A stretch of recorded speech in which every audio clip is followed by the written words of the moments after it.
It's getting in there. Okay. Let's get into that. Yeah, for sure.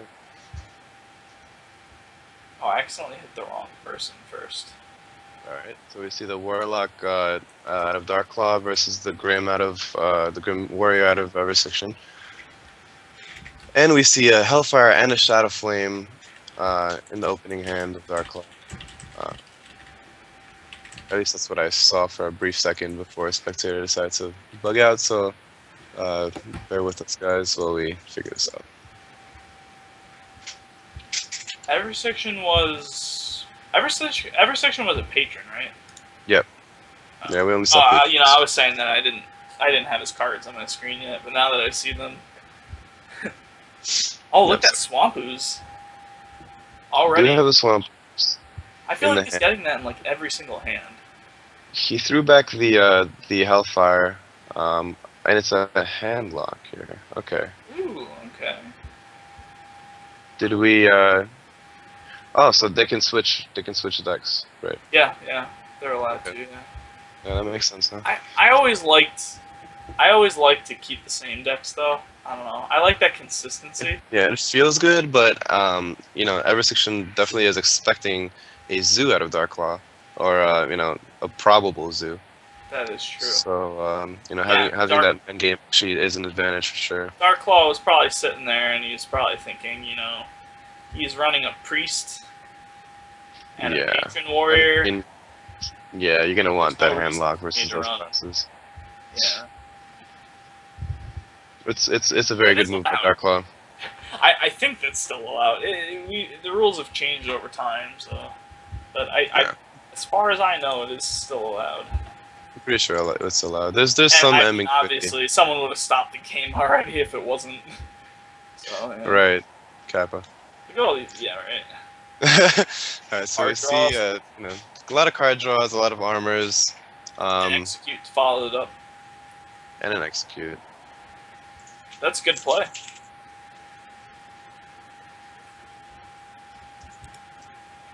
Okay. A lot of armor, a lot of stuff. But you know, having a Thyrus come down with all these juicy cards feels bad, man.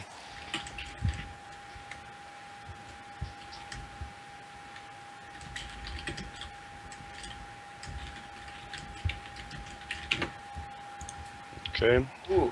Slam comes down. Battle Rage, dude. Draw 1 million cards for 2 mana. You know that a deck kind of has a problem and they can draw faster than Freeze Mage. Yep. Ugh.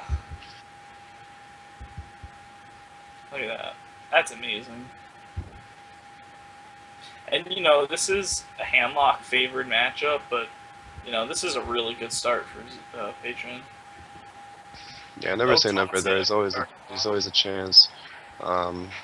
But we don't see executes, and that's really a key matchup to get rid of these giants and these. We already used one. Right. We already used one. Oh, okay. See, so I'm not sure if I'm lagging. If every section had a Frothing Berserker, he would be in position to win right now, but he don't. Right.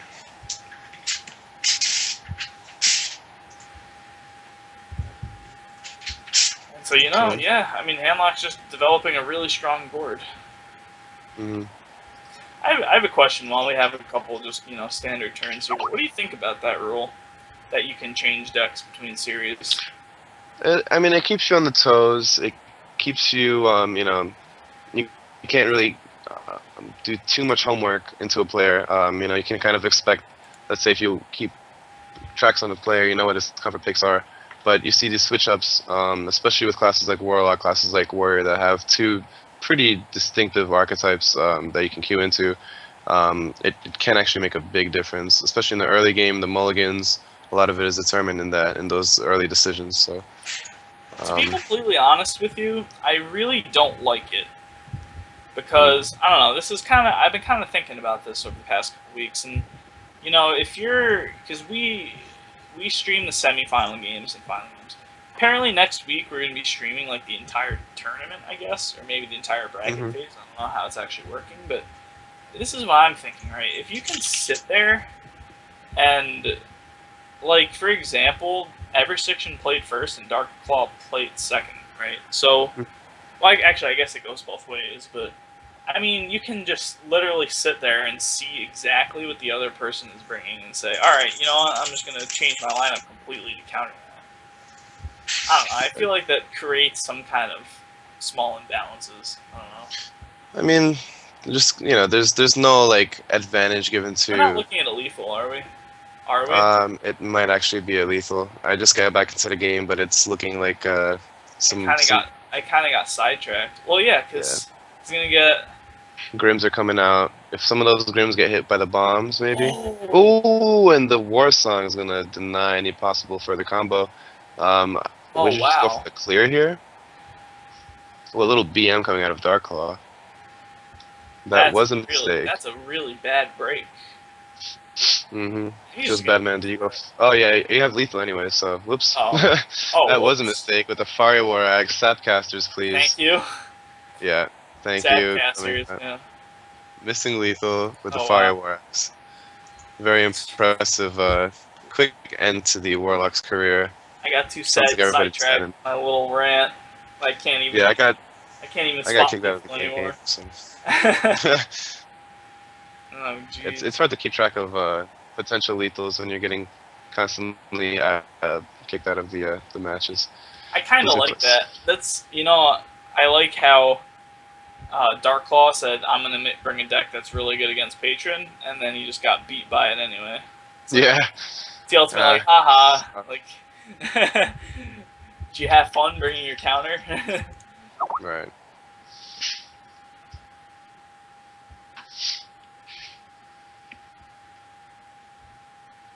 That's just a bad feeling having your comfort pick get shut down, or get a counter denied. Yeah, I really like.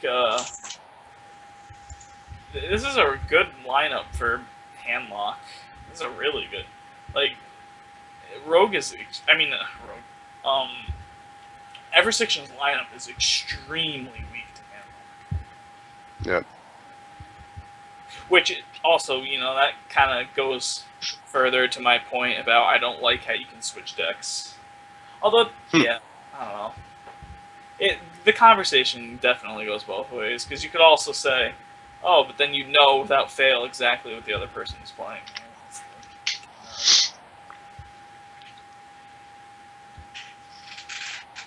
Good hand for Darkfall. He's got a Drake and a Giant.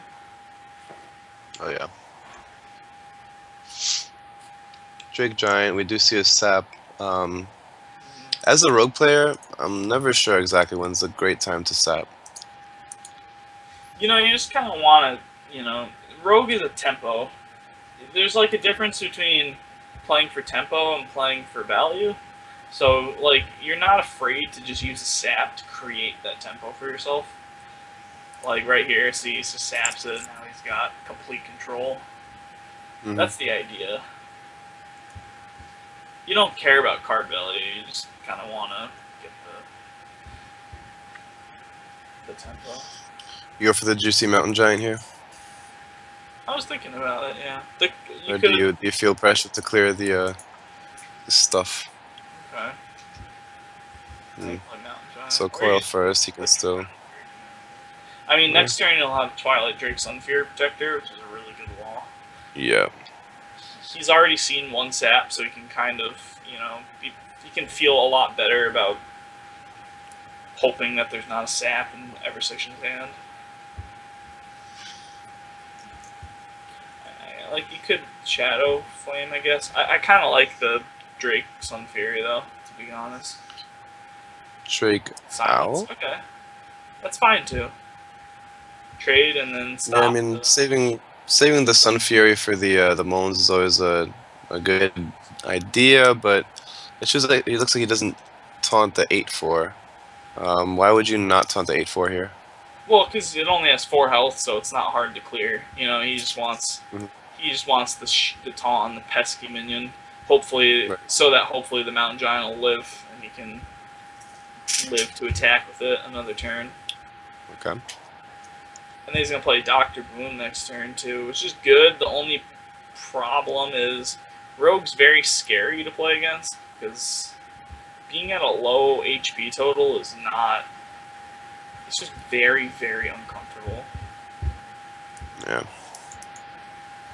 So March of the Dudes from the Rogue. But we do see a lot of AoE answers and taunts from the handlock. The Blade Flurry is going to be pretty big. Ooh. Do you even Molten Giant Shadow Flame? Do you feel comfortable? I mean, to clear out the Violet Teacher, I'd rather do a Silence Shadow Flame maybe. But Yeah. He did use the I mean, did he use the Tinkers or just the Blade Flurry? No, I think he just used just a the Blade Flurry. Yeah, one poison. I'm a greedy player at heart, so I would do it, but I don't. He knows better than I do. I think. I just don't like how it leaves you with like nothing. Yeah. Feels bad, man, getting rid of your guy too, but I mean, it gives you, more utility out of your heal bot. Now you don't have to worry about, not being in molten range. But Eversection is just gonna push out that aggro that we saw from him in the last Rogue matchup. Solid play right there. Yeah, Belcher Dark Bomb, kind of equalize, stabilize the board. A Loatheb pickup is pretty good against any AOE, but it's a little bit late. It would have been nice just to protect the dudes. Yeah. Interesting. Okay. They chose to attack into that.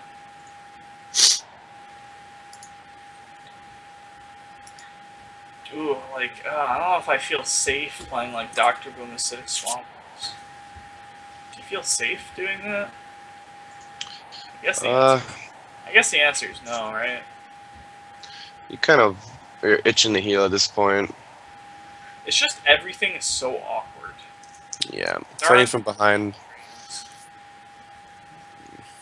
Now, is he gonna go for the ooze?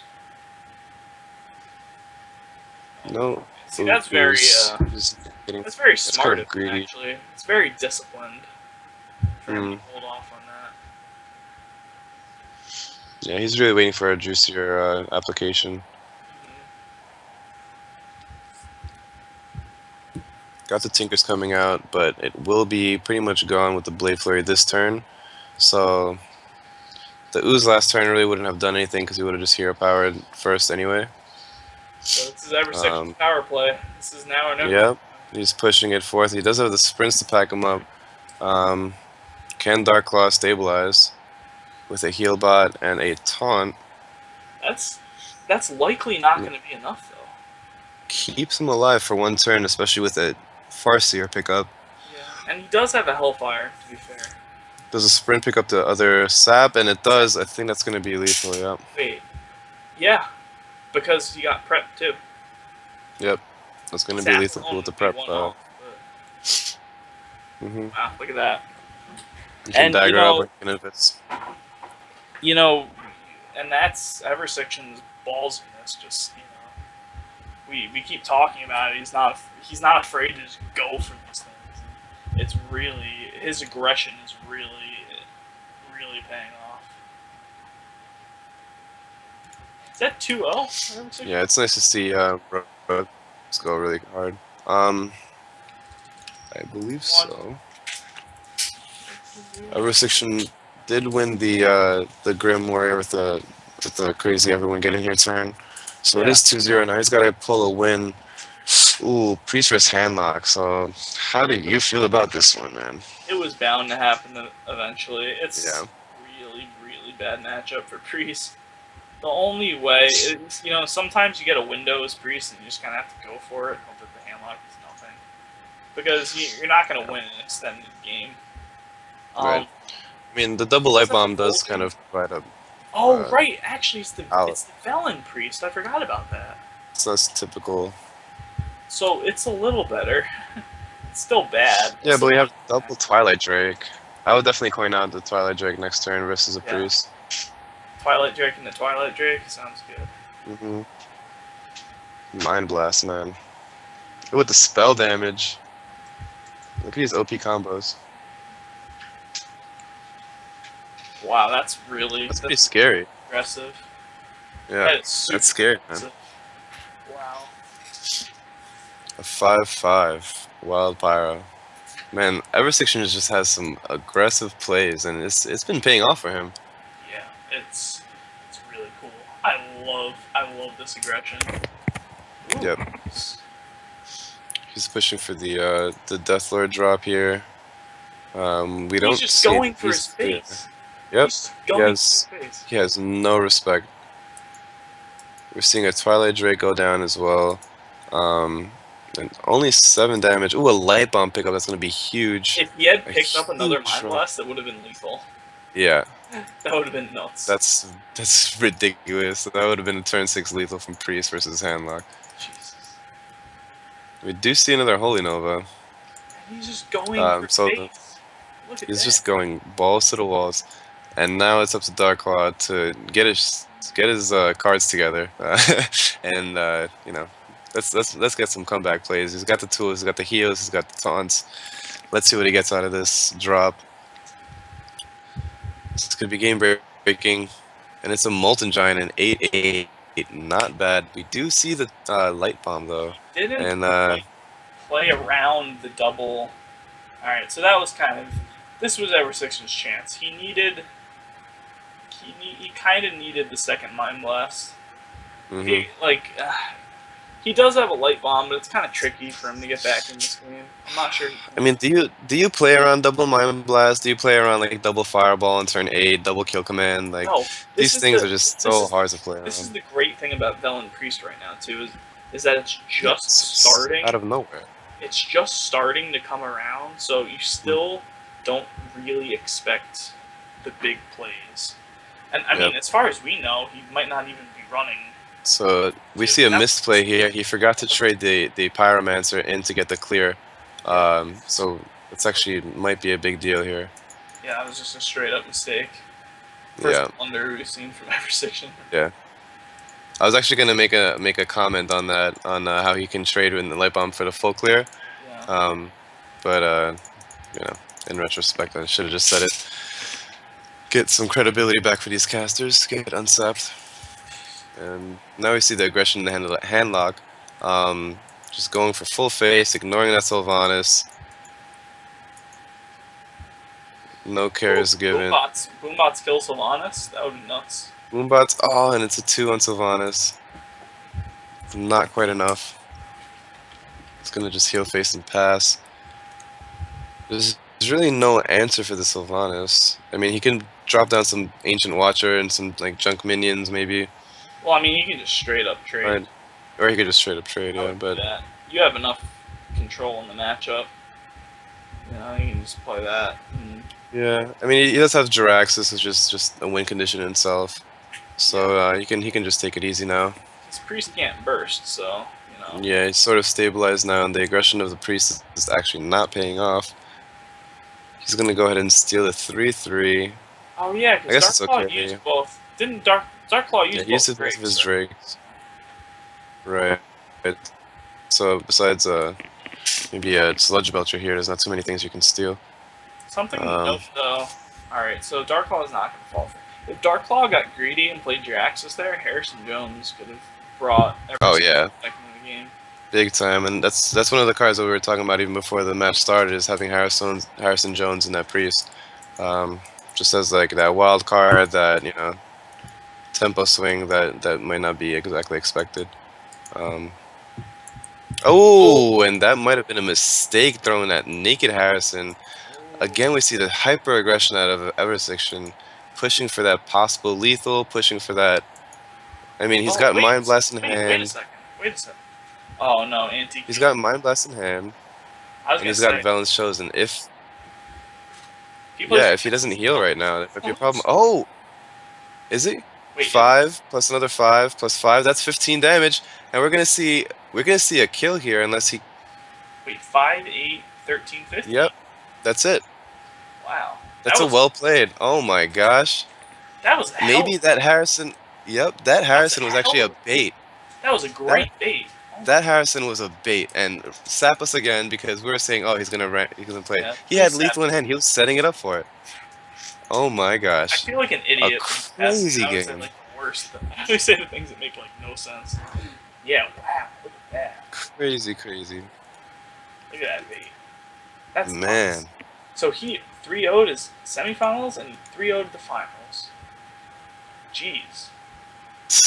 Wow, I'm gonna send Ever it. Six I gotta just send it. That's showing his metal over here with, you know, coming through with an underrated deck, a Mind Blast Priest just out of nowhere, and 3-0ing his opponents in a tournament of this size. You gotta take your hat off. You gotta bow down. You gotta shake this man's hand. Ever Section. If we can get an interview with this guy, he's the man of the hour right now. Props, man. Congratulations. I'm talking to him and he just said Yeah. um he just said I'm secretly playing 3 aggro decks. Yeah. Seriously, man. I mean, the way he's been playing those rogues, that priest, it's just, it's very admirable. Um, and respectable, and it's nice to see people getting wins with those little bit weird decks. Yeah, well, so yeah, congratulations. Congratulations, Everstation. That was great. And, it seems like we just got here, but that's all we have for casting. Yep, Um, that's it for this tournament. yeah, and guys, before we take off, just remember to follow the channel if you haven't already.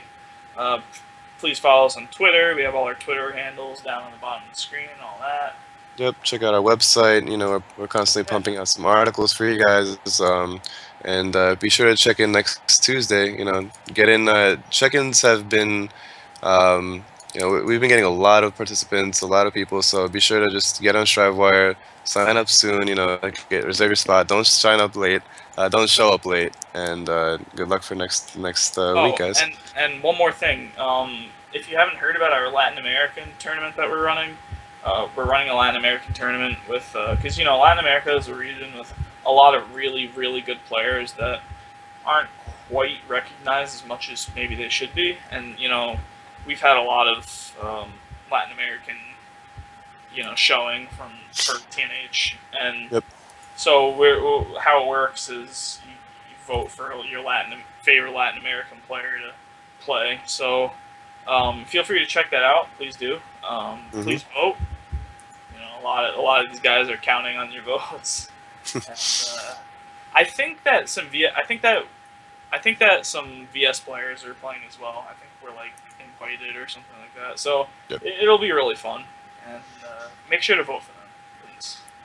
Yep. Vote up, guys. That's all we have. So yeah, thanks for watching. Have a great night. Yep. Thanks, guys. See you.